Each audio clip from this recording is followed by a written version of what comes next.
तो जैसा कि मैंने आपको प्रॉमिस किया था, मैं आपको अपना USD JPY का भी पूरा ट्रेड दिखाने जा रहा हूँ। क्या मेरा थॉट प्रोसेस था इसके पीछे, क्या टेक्निकल एनालिसिस था, और मैंने कैसे अपना आपको इमोशनली कंट्रोल किया कि यहाँ पे आके जस्ट रिवर्स लिया है ये ट्रेड और मैंने यहाँ पे ही एग्जिट कर लिया। Let's start the technical analysis.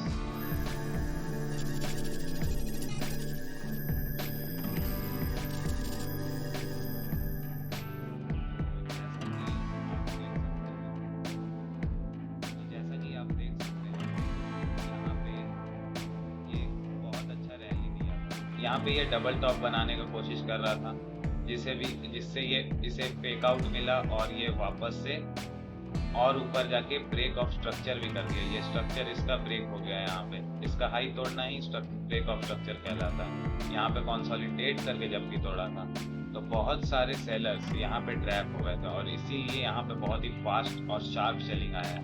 क्योंकि जब बायर्स ट्रैप होते हैं, सॉरी मेरे ख्याल से बायर्स ट्रैप होना चाहिए, मुझे ये कहना चाहिए था। जब भी बायर्स ट्रैप होते हैं तो यहाँ पे सभी का SL प्लेस्ड होता है। तो जब प्राइस इस लेवल पे आता है तो एक्चुअली में बायर्स अपना कौन सा ऑर्डर प्लेस करेंगे as a stop loss? Sell orders. तो सेल ऑर्डर्स में जैसे ही वो यहाँ पे आता है तो मार्केट और बहुत तेजी से नीचे जाता है और आप देख सकते हैं ये अब इसका ये सपोर्ट जोन बहुत ही इम्पोर्टेंट सपोर्ट जोन है और ये से बार बार इसे देख के रिवर्स कर रहा था। तो मैं ये जब रीटेस्ट कर रहा था छोटे टाइम फ्रेम पे, जब मैंने इसे 15 मिनट टाइम फ्रेम पे खोला था और जब ये रीटेस्ट कर रहा था इसे यहाँ पे और यहाँ पे थोड़ा सा और रीटेस्ट जब कर रहा था, यहाँ पे मैंने कहीं इसे सेल मारा था और ये टारगेट अपना बहुत ही फास्टली हमने दे दिया, टारगेट अचीव करवा दिया हमारा। और वापस से मैंने यहाँ पे बहुत ही कम साइज में एंट्री ली थी, तो यहाँ पे सिर्फ हमें कुछ $4 के आसपास प्रॉफिट हुआ था।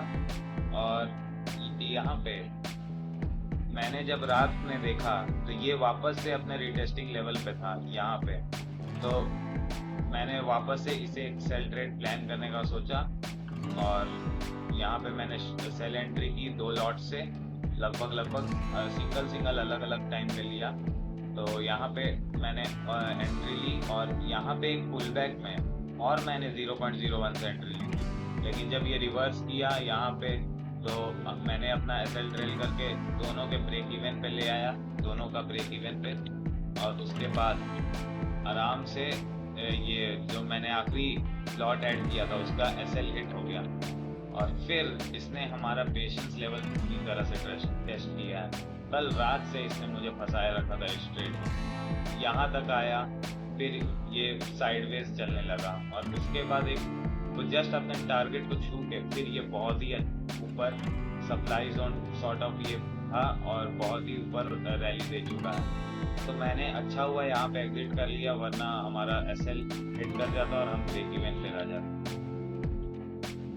तो ये था पूरा एनालिसिस USD JPY का।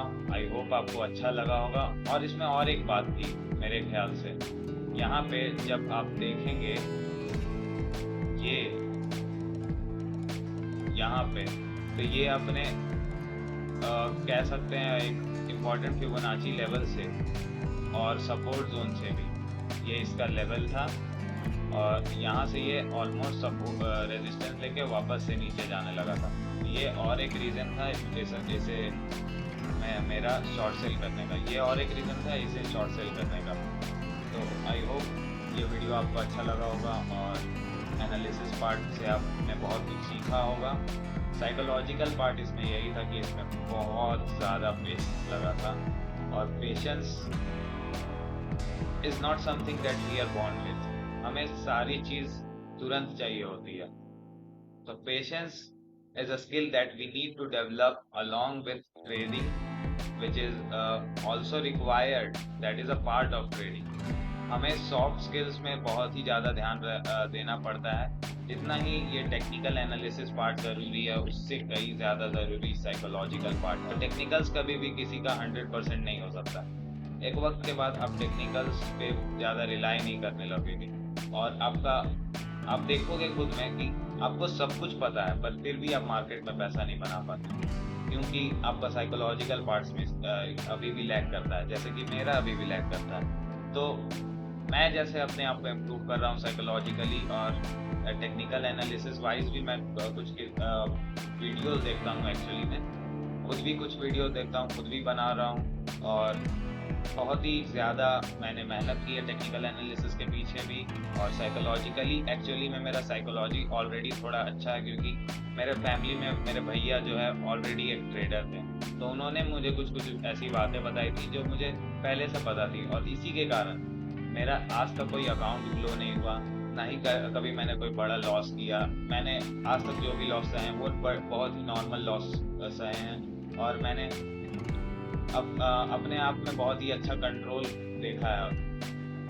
पर फिर भी जब भी मैं पैसा बना लेता हूँ, मैं उसे अपने पास नहीं रख पा रहा हूँ, क्योंकि मैं आज जैसे मैंने पैसा बनाया तो कल भी मैं यही सोचूंगा कि कल भी पैसा बनना ही चाहिए, और अगर जब तक मैं ऐसा सोचूंगा मैं कभी पैसा नहीं बना पाऊंगा।